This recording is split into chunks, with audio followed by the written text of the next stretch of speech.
شاہد خاقان عباسی صاحب جو ہے نا پرائم منسٹر رہے ہیں، ان کے ساتھ بہت اچھی ٹیم ہے، گورنر صاحب ہے، ان کی بہت بڑے خدمات ہیں، ایک بہت آنریبل آدمی ہیں. اس طرح مفتاح صاحب ہے، مفتاح صاحب جو ہے نا اکانومسٹ ہیں. تو ایک انشاءاللہ ملک کے لیے ہم نے آگے بڑھنا ہے. یہ پاکستان ہمارا ہے اور ہم سمجھتے ہیں کہ پاکستان کے لیے ہم سب نے مل کے آواز اٹھانی ہے. کوئی سوال ہے؟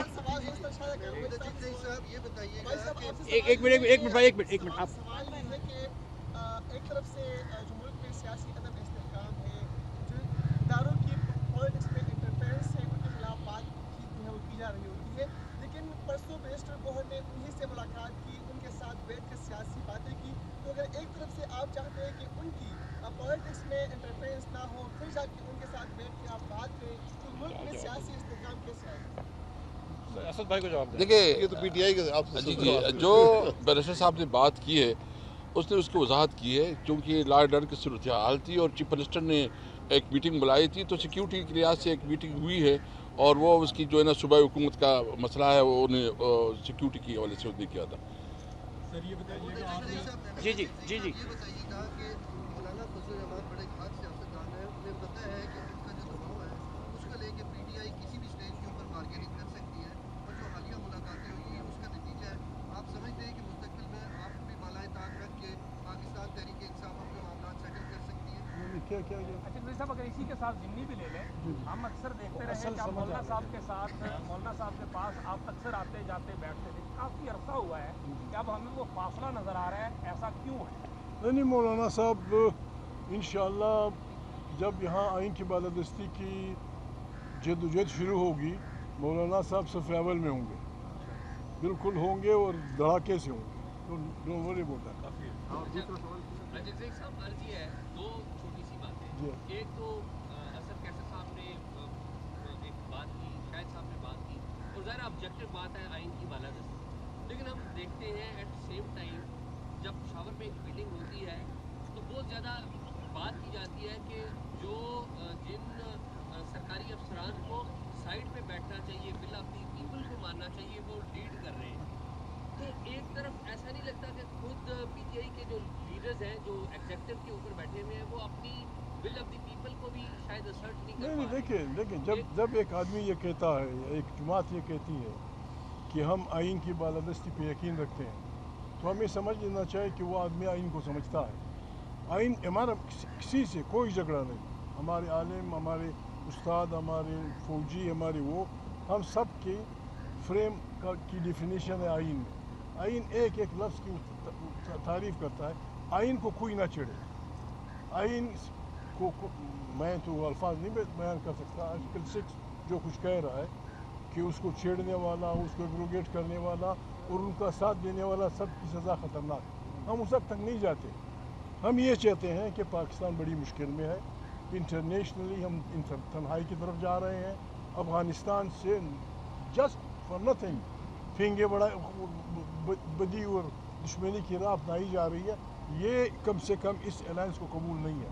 ہم نے خدا نخواستہ اگر کہیں دشمنی کرنی ہے پاکستان کی عوام کی مرضی اور ان کی تائید سے کرنی ہے، اور اگر کسی سے دوستی کرنی ہے تو پاکستان کی مفادات کو آگے رکھ کر کرنی ہوگی. جو بھی یہ کر رہا ہے میرے خیال میں ٹھیک نہیں کر رہا. عمر بھائی اکثر کہتے رہتے ہیں، عمر ایوب بھائی، کہ انڈس کا یہ علاقہ بڑی خطرناک حالت میں ہے، بلوچ پشتون سارے گڑبڑ میں ہیں. اس کا واحد علاج یہ ہے کہ ہم اکٹھے مل بیٹھ کے سب، کسی بھی طبقے کا، کسی بھی، یعنی ہم نے ایک ایسے پاکستان کی تشکیل نو کرنی ہے جس میں کسی طبقے کا، کسی عقیدے کا، کسی فرد کا، کسی زبان کا، کسی مذہب کا دوسرے پہ بالادستی نہ ہو. ایک اچھا پاکستان جس میں سب شامل ہوں، سب اپنی مرضی کے مطابق زندگی کریں اور آئین کی اس میں رہبری. Thank you very much. دیکھیں ایک بات سن لیں. یہ جواب دے دیجیے جی عمران خان صاحب یہ بات کر لیں. اچھا دو الزامات ہیں کہ وہ مذہب کا استعمال کرتے ہیں، اور دوسرا جو وہ بات یہ ہے کہ ہماری جو آج کا مقصد ہے وہ سن لیں جو تقدیر صاحب نے بیان کیا ہے. یہ الائنس جو ہے صرف اور صرف آئین کی بالادستی کے لیے، کیونکہ ہم سب یہ سمجھتے ہیں کہ ملک کے تمام مسائل کا حل آئین کی بالادستی میں ہے. نہ یہ الیکٹورل الائنس ہے، نہ یہ اقتدار کی کشمکش کا الائنس ہے. صرف ملک کے مسائل کے حل کے لیے ایک جو راستہ ہے آئین کا راستہ ہے, یہ اس کی کوشش کا الائنس ہے, اور کوئی اس کا ذاتی یا سیاسی مقصد اس کے علاوہ نہیں ہے.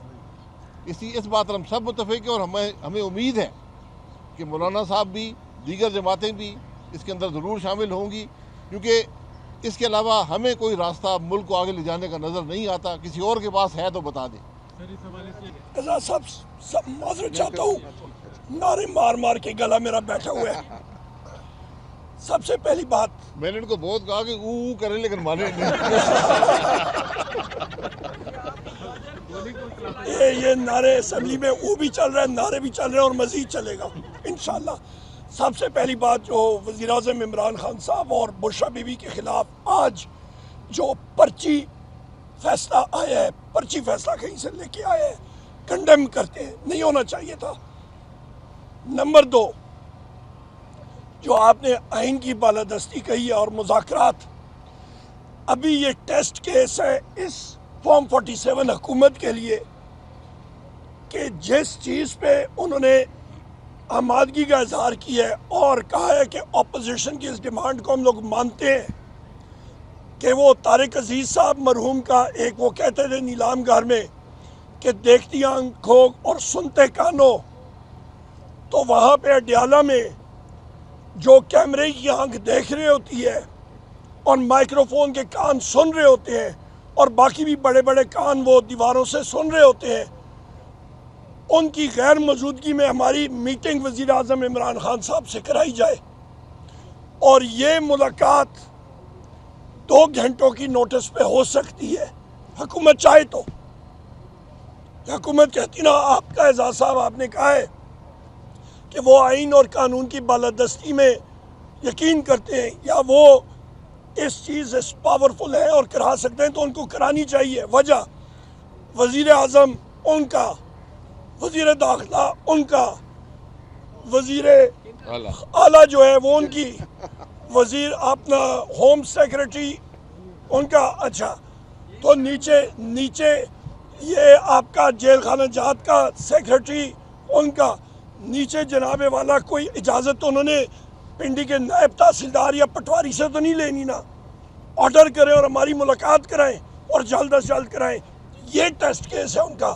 کمیشن میں کیا لمبی چوڑی بات کرنی ہے, 7 پارٹیاں بیٹھے, 4 پارٹیوں کے وہاں پہ لیڈرشپ ادھر ہی بیٹھی تھی, وہاں سے ان سے اگری کرائیں, پیپلز پارٹی اگری کرے, نون اگری کرے, دونوں کمیشنز بنے.